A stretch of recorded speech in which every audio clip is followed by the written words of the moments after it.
Hi everyone, so my name is Sanya and I am a recent psychology graduate. Today we have with us Vikas sir. So काफ़ी सारे students के doubts थे कि internships कौन सी लेनी है, कौन सी अच्छी है, कौन सी नहीं. So we thought of creating a video where he would be helping us out कि हम कौन सी इंटर्नशिप्स कर सकते हैं, कौन सी नहीं. So hi Vikas sir, how are you? Hi, very good afternoon. Good afternoon. I'm good. आप कैसे हो? I'm good, thank you for asking. So काफ़ी सारे स्टूडेंट्स के डाउट्स आए थे एमएक्स पे जब हम लिंक्डइन स्क्रॉल करे थे. सो बहुत सारे स्टूडेंट्स के डाउट्स थे कि कौन सी इंटर्नशिप्स करनी चाहिए, कौन सी इंटर्नशिप्स अच्छी है. सो या शैल वी स्टार्ट? हाँ श्योर. ओके. सो सर मेरा फर्स्ट क्वेश्चन इज़ कि साइकोलॉजी इंटर्नशिप्स इतनी इंपॉर्टेंट क्यों है. मतलब जब हम लिंक्डइन खोलते हैं, इंस्टाग्राम खोलते हैं, सो हर कोई कहता है कि हमें इंटर्नशिप्स करनी चाहिए. So students really want to understand कि कौन सी इंटर्नशिप्स करनी चाहिए और क्यों करनी चाहिए. All right. Hello everyone. I'm Vikas Kumar Sharma. I'm a counseling psychologist. तो मैं सान्या का आंसर कर रहा हूँ कि इंटर्नशिप्स क्यों ज़रूरी होती हैं साइकोलॉजी के फील्ड में. सो सान्या, जैसे इंटर्नशिप बाकी और हम फील्ड देखेंगे like engineering, okay, like management, okay, psychology. तो इंटर्नशिप्स बहुत क्रूशियल होती हैं, राइट. अब बात करते हैं हमारे फील्ड के लिए. राइट. जैसे आप साइकोलॉजी की पढ़ाई करते हो, it's a field of practice, okay. इसके बाद आप प्रैक्टिशनर बनते हो और आपके अंदर ना दोनों समझ होनी ज़रूरी है. पहले प्रैक्टिकल, दूसरी थ्योरेटिकल, ओके. ओके.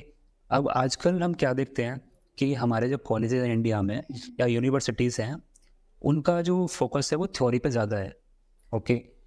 अब एक बच्चा थ्योरी पढ़ के तो प्रैक्टिसर बन नहीं जाएगा, या उसके पास वो थेरापेटिक स्किल्स, वो प्रैक्टिकल एक्सपोजर, वो हैंड्स ऑन एक्सपीरियंस कभी थ्योरी पढ़ के तो आ नहीं सकता.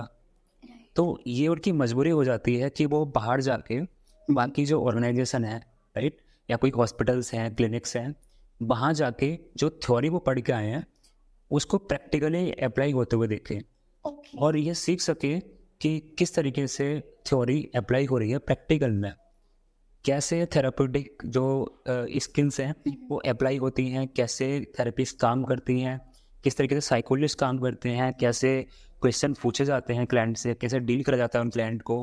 जैसे आप पढ़ के आते हो रेपो बिल्ड. अब आप थ्योरी पढ़ के तो रेपो बिल्ड करना सीख नहीं सकते हो ना, जब तक आप क्लाइंट से इंटरेक्ट करोगे नहीं, राइट. कैसे सीखोगे सारी चीज़ें. उन सब की जो फुलफिलमेंट है ना, वो एक अच्छी इंटर्नशिप करती है. सिर्फ इंटर्नशिप नहीं, एक अच्छी इंटर्नशिप, राइट. तो अगर आप एक अच्छी इंटर्नशिप फाइंड आउट करते हो और एक पर्पज़ के साथ जाते हो कि मेरा ये पर्पज़ है, मुझे ये चीज़ सीखनी है. अब आज के डेट में क्या है, लोग पर्पज़लेस हैं, बस कहीं भी चले जाते हैं, कुछ भी सीख के आ जाते हैं. उनको ये नहीं पता कि मेरा मोटिव क्या था इंटर्नशिप करने का, मेरा क्या पर्पज़ था, मेरे क्या क्या इंटरेस्ट थे, और एट द एंड वो कुछ भी वहाँ से स्किल्स एक्वायर नहीं करते. ओके. जब तक आपका पर्पज़ ही नहीं है, आप क्या हासिल कर सकते हो at the end. Right. Okay. So basically we have to do internships to gain the practical exposure. मतलब बुकिश नॉलेज इनफ नहीं है, राइट? बिल्कुल इनफ नहीं है, क्योंकि मैंने बोला ना कि ये फील्ड प्रैक्टिस का फील्ड है. राइट. आप यहाँ पे as a counselling psychologist practice करोगे इन फ्यूचर, या आप कोई दूसरे डिप्लोमा करोगे, जैसे कि आप PGDRP कर सकते हो, आप PG diploma in guidance and counselling कर सकते हो. तो डिप्लोमा करने से या थ्योरी पढ़ने से आपको कभी भी प्रैक्टिस करनी नहीं आएगी. एक अच्छी इंटर्नशिप आपको बहुत हेल्प करेगी, राइट, एक अच्छा प्रैक्टिशनर बनाने में. तो अगर आप ऐसी इंटर्नशिप्स फाइंड आउट करने में सक्षम हो जो आपको बहुत अच्छा एक्सपोजर, बहुत अच्छा हैंड्स ऑन एक्सपीरियंस, और एक जो गैप है, राइट, थ्योरी और प्रैक्टिकल नॉलेज के बीच का गैप है, उसको फुलफिल कर सके, ऐसी इंटर्नशिप्स करनी चाहिए हम लोगों को. Okay. So sir how should we select internships की, मतलब हमें कौन सी इंटर्नशिप्स के लिए जाना चाहिए. सिंस यू टोल्ड कि हमें एक राइट इंटर्नशिप करनी चाहिए, Right. बट हम स्टूडेंट्स को नहीं समझ आता कि कौन सी इंटर्नशिप हमारे लिए सही है या नहीं. So can you guide us कि हम कैसे वो इंटर्नशिप ढूंढ सकते हैं. देखो, आज के डेट में ना बहुत सारे टाइप की इंटर्नशिप होती है इंडिया में. कुछ बहुत अच्छी हैं और कुछ ऐसे टाइम पास करने के लिए कराते हैं लोग. वी वांट टू अंडरस्टैंड कि अच्छी इंटर्नशिप अच्छी कौन सी है, ओके. अब अच्छी का मतलब ये नहीं होता कि एक रेप्यूटेड इंस्टीट्यूट से कर ले जाती है. निभास में चले गए, RMN चले गए, या फिर आप निमहैंस चले गए, CIP चले गए. तो एक अगर रेप्यूटेड इंस्टीट्यूट है वो इंटर्नशिप ऑफर कर रहा है, तो इसका मतलब ये नहीं कि वो राइट इंटर्नशिप आपके लिए है, क्योंकि इंस्टीट्यूट बहुत रेप्यूटेड है। राइट। एक इंस्टीट्यूट का रेपुटेशन डिफाइन नहीं करता अच्छी इंटर्नशिप को। ओके। मेरा पर्सनल क्या एक्सपीरियंस रहा है, जो मैंने बात करी है इस फील्ड के लोगों से, खुद भी मैंने काफ़ी सारी इंटर्नशिप करी है। ओके। तो अगर आपको एक अच्छी इंटर्नशिप फाइंड आउट करनी है, वो आप कैसे कर सकते हो? आप पहले अपने ना इंटरेस्ट पे काम करो। आप पहले अपने इंटरेस्ट को जानो कि मेरा इंटरेस्ट किस चीज़ के अंदर है, और उसके अकॉर्डिंग इंटर्नशिप देखो। आपका इंटर्नशिप, अगर आपका जो इंटरेस्ट है वो अगर क्लिनिकल साइकोलॉजी में है और आप कर रहे हो इंटर्नशिप इंडस्ट्रियल साइकोलॉजी की, तो आपको पता ही नहीं है कि आपका इंटरेस्ट क्या है। आप कर रहे हो चाइल्ड साइकोलॉजी की इंटर्नशिप, आपको पता ही नहीं है। आप अगर क्लिनिकल की इंटर्नशिप करना चाहते हो ना, और ये आपने पहचान लिया है कि आपका ये इंटरेस्ट है, आप ऐसा इंस्टीट्यूट देखो जहाँ पर क्लिनिकल साइकोलॉजिस्ट हो, साइकेट्रिस्ट हो, और अच्छी बात है, आपको अच्छा एक्सपोजर मिलेगा, और जहाँ पर साइकेट्रिक या फिर साइकोलॉजिकल डिसऑर्डर्स पे काम किया जाता हो। ओके। ओके। ओके। दूसरा ये होता है कि आप अपने एप्टीट्यूड को पहचानो कि आप किस चीज़ में अच्छे हो, आप किस चीज़ में बहुत बेहतर कर सकते हो इन फ्यूचर में। एप्टीट्यूड का मतलब है कि आप किस चीज़ में बहुत अच्छी दक्षता रखते हो, राइट। और जब तक आप अपने एप्टीट्यूड को नहीं पहचानोगे, आप नहीं फाइंड आउट कर सकते एक अच्छी इंटर्नशिप, क्योंकि अच्छी इंटर्नशिप्स आप मार्केट में जाके नहीं सर्च करोगे, आप उनके रिव्यू के आधार पर उसको अच्छा नहीं बोलोगे।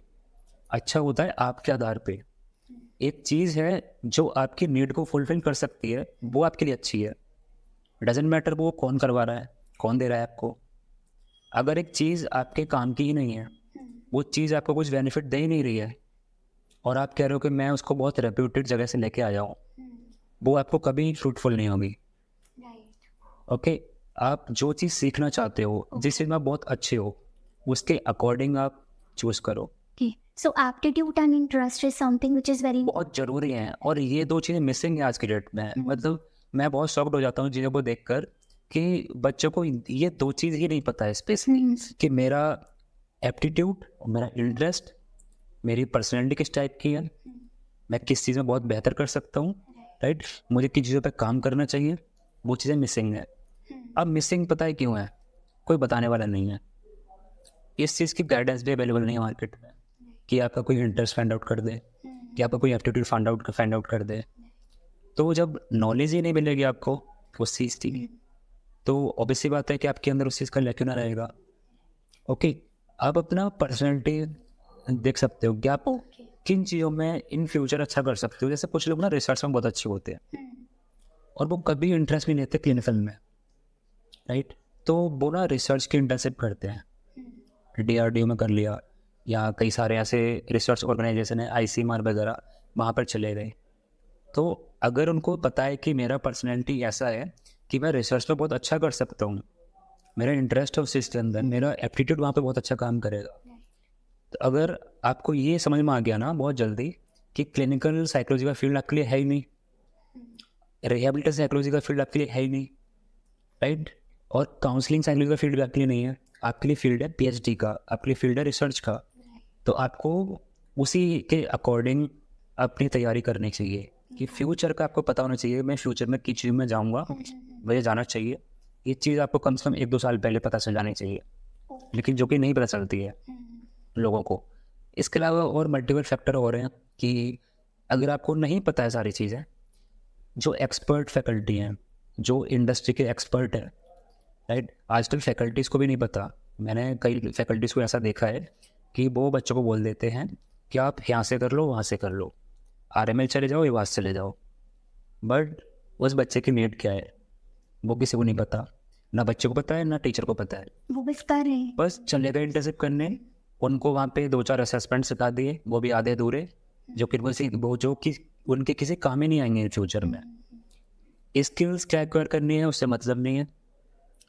तो मैंने जो बोला है एडवाइस लेने के लिए, वो ऐसा इंसान होना चाहिए जो इंडस्ट्री का एक्सपर्ट हो, जिसको ये भी पता हो कि थ्योरी कैसे एक्वायर करनी है, जिसको ये भी पता हो कि प्रैक्टिकल नॉलेज कैसे एक्वायर करनी है। ओके। तो अगर आप किसी ऐसे एक्सपर्ट को जानते हो, ज़रूर आपको उसकी सलाह लेनी चाहिए। वो आपकी इंटरेस्ट, पर्सनैलिटी, आपके एप्टीट्यूड, ओके, हर एक चीज़ का असेसमेंट करेगा। राइट। आपके जो स्किल्स हैं उनको कैसे इम्प्रूव करना है इन फ्यूचर, कैसे अच्छी इंटर्नशिप फाइंड आउट करके कैसे आपको स्किल्स इम्प्रूव करनी है, उस पर कैसे काम करना है, वो चीज़ें आपको एक इंडस्ट्री एक्सपर्ट ही समझा सकता है। ओके। तो ये 4-5 चीज़ें आपको कंसिडर करनी चाहिए मेरे according. Okay. So, sir, my next question to you is कि when should we start an internships? मतलब स्टूडेंट्स को डाउट होता है कि हमें अपने फर्स्ट ईयर में करनी चाहिए या फिर लास्ट ईयर में करनी चाहिए या मास्टर्स में करनी चाहिए. So when do you feel कि राइट टाइम कब है कि इंटर्नशिप स्टार्ट करने का? ऐसा कोई राइट टाइम आता नहीं है, इसको तो ना मुहूर्त नहीं होता है इसका कभी। इसका क्या होता है, जब आपको ये लगे कि मैंने एक जो थ्योरेटिकल नॉलेज है मैंने पर्याप्त मात्रा में थ्योरेटिकल नॉलेज हासिल कर ली है। अगर आपको ये चीज़ अगर आपको बीएससी फर्स्ट ईयर में रियलाइज़ हो जाती है कि मैंने क्लिनिकल साइकोलॉजी को एटलीस्ट पढ़ लिया है, जितना मिनिमम मुझे पढ़ना चाहिए था मैंने पढ़ लिया, अब मुझे इसको थोड़ा प्रैक्टिकली चीज़ें होते हुए देखना है, आप फर्स्ट ईयर में जा सकते हो। ओके. बहुत सारे बच्चे ऐसे हैं मैंने देखा है पर्सनली कि 12th के बाद इंटर्नशिप करने आ जाते हैं, अच्छा. 11th के बाद इंटर्नशिप करने आ जाते हैं, क्योंकि उनको ना चीज़ों को समझना होता है अच्छे से कि क्या ये चीज़ थ्योरेटिकल मुझे इतनी फैसिनेटिंग लग रही है, क्या रियल में वो इतनी इफेक्टिव है मेरे लिए, क्या वो इतनी मेरे लिए यूज़फुल है। ये समझ उनको 11th क्लास में 12th क्लास में आ गई है, राइट। अगर आप बीए फर्स्ट ईयर में हो, आप सेकेंड ईयर में हो, थर्ड ईयर में हो, और आपको ये रियलाइज़ होता है कि अब मुझे प्रैक्टिकल नॉलेज ले लेनी चाहिए, जो मैंने थ्योरेटिकल नॉलेज हासिल करी है उस चीज़ के बारे में, ओके. आप स्टार्ट कर दो। इवन आप बीएससी फर्स्ट ईयर के स्टूडेंट हो, डजंट मैटर। सो ऐसा कोई राइट टाइम नहीं है कि हमें अब इंटर्नशिप करनी चाहिए और अब नहीं करनी चाहिए? पर्सन टू पर्सन डिपेंड करता है। अगर एक बच्चे ने सपोज इग्नू से वो कर रहा है, बैचलर कर रहा है, उसने सेकंड 2 साल तक कोई खास थ्योरी पे काम ही नहीं किया, उसको पता ही नहीं है कि थ्योरी क्या होती है, मतलब उसको थ्योरेटिकल पार्ट उसका बहुत वीक है, वो इंटर्नशिप करके कोई फ़ायदा नहीं है। आप पहले बहुत अच्छी थ्योरेटिकल नॉलेज हासिल करो, क्योंकि मैंने बोला ना कि ये ना एक गैप को फिल करता है। गैप किस बात का? थ्योरेटिकल नॉलेज और प्रैक्टिकल नॉलेज के गैप को फिल करता है। अगर थ्योरेटिकल नॉलेज ही नहीं है, किस चीज़ का गैप फिल करोगे आप? नहीं. तो पहले एटलीस्ट थ्योरी एक्वायर करो, अंडरस्टैंडिंग पैदा करो, ठीक है, और ये देखो कि क्या ये चीज़ जो थ्योरी आप पढ़ रहे हो उसमें क्या ऐसी चीज़ है जो आपको बहुत फैसिनेटिंग लग रही है, जो आप जिसमें आपको बहुत इंटरेस्ट आ रहा है। वो क्लिनिकल हो सकता है, वो इंडस्ट्रियल का फील्ड हो सकता है, वो काउंसलिंग का फील्ड हो सकता है, वो चाइल्ड साइकोलॉजी का फील्ड हो सकता है, राइट। अगर कोई भी ऐसा फील्ड आपको बहुत इंटरेस्टिंग लगता है और आपने उसकी बहुत अच्छी थ्योरेटिकल नॉलेज हासिल कर ली है, मेरे हिसाब से आपको उस फील्ड में इंटर्नशिप कर लेनी चाहिए। ठीक है. So my next question is कि मतलब question is little personal because this is something जो मेरे साथ हुआ है. So I have seen a lot of students, even my friends, वो इंटर्नशिप्स बहुत सारी कर लेते हैं, मतलब 10-15 इंटर्नशिप्स होती हैं. तो और कंसिडरिंग भी जिसने सिर्फ 3-4 इंटर्नशिप्स करी हैं तो थोड़ा फोमो होता है as a student. Right. So I just want to understand कि क्या ये 10-15 इंटर्नशिप्स करना इज बेनिफिशियल, ये वर्थ इट है या नहीं, या फिर हमें क्वालिटी पर ज़्यादा फोकस करना चाहिए. मतलब what are your opinions on this? देखो, नंबर ऑफ सर्टिफिकेट्स आपको कोई फ़ायदा नहीं देंगे, राइट, अगर आपने वहाँ से कोई स्किल एक्वायर नहीं करी है तो। अब जितना मर्जी सर्टिफिकेट ले लो, अगर आप स्किल्स पे काम नहीं कर पाए, इतने सारे सर्टिफिकेट लेने के बावजूद भी वो सारी यूजलेस हैं। बट आपने 2 इंटर्नशिप करी है, लेकिन आपने वहाँ पे बहुत कुछ सीखा है, राइट, जो जिसकी इंडस्ट्री को नीड है आज की डेट में।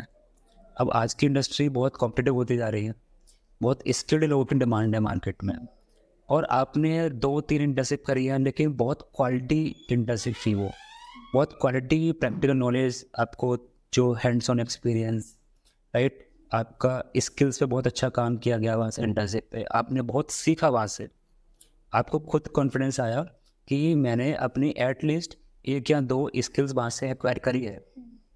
लेकिन आपने 10-12 इंटर्नशिप करी है और कोई भी स्किल्स आपके अंदर नहीं आ रही है, वो 10-12 इंटर्नशिप करके भी वो सर्टिफिकेट सिर्फ गार्बेज है, कुछ नहीं है इसके अलावा।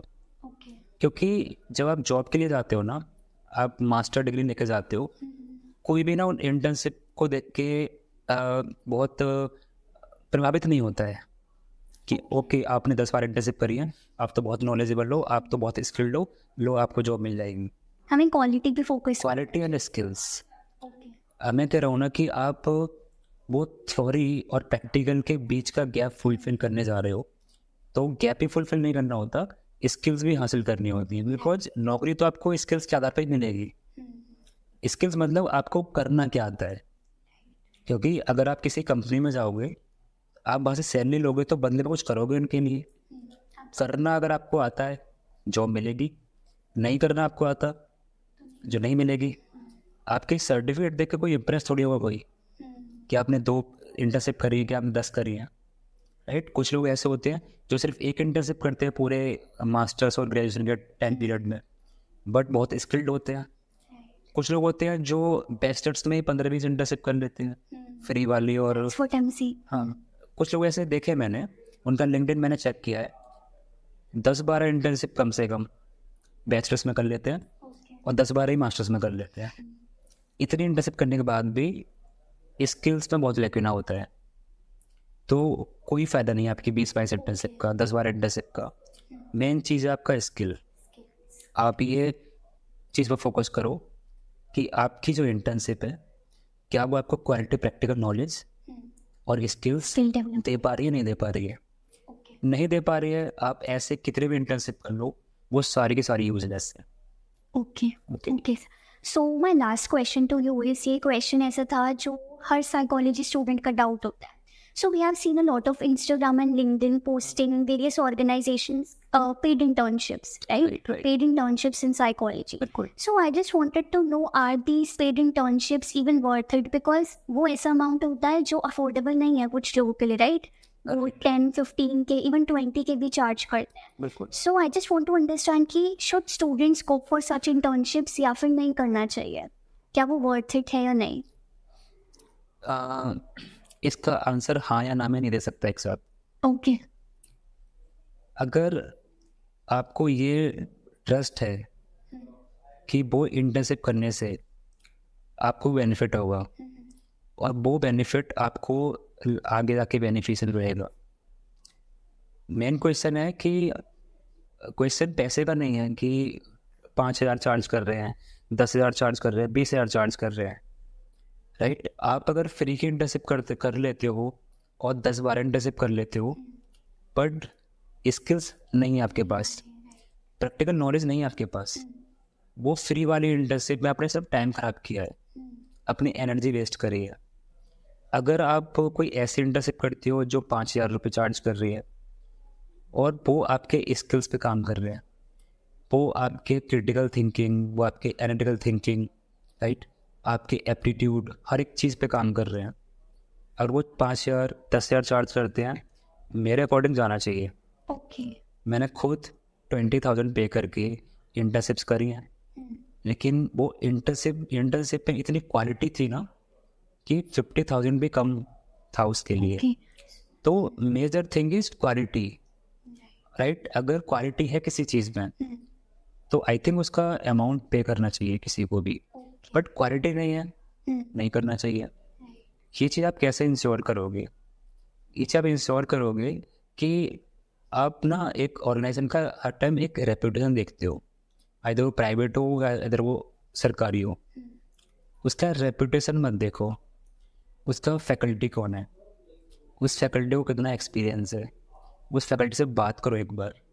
क्योंकि आपको ना, जैसे RML हॉस्पिटल है, बहुत रेप्यूटेड है, सेंटर ऑफ एक्सीलेंस है मेंटल हेल्थ में, वहाँ की इंटर्नशिप्स काफ़ी अच्छी है, बट लोगों के काउंसलिंग, लोगों के थेरेप्यूटिक स्किल्स वहाँ पे काम नहीं होता।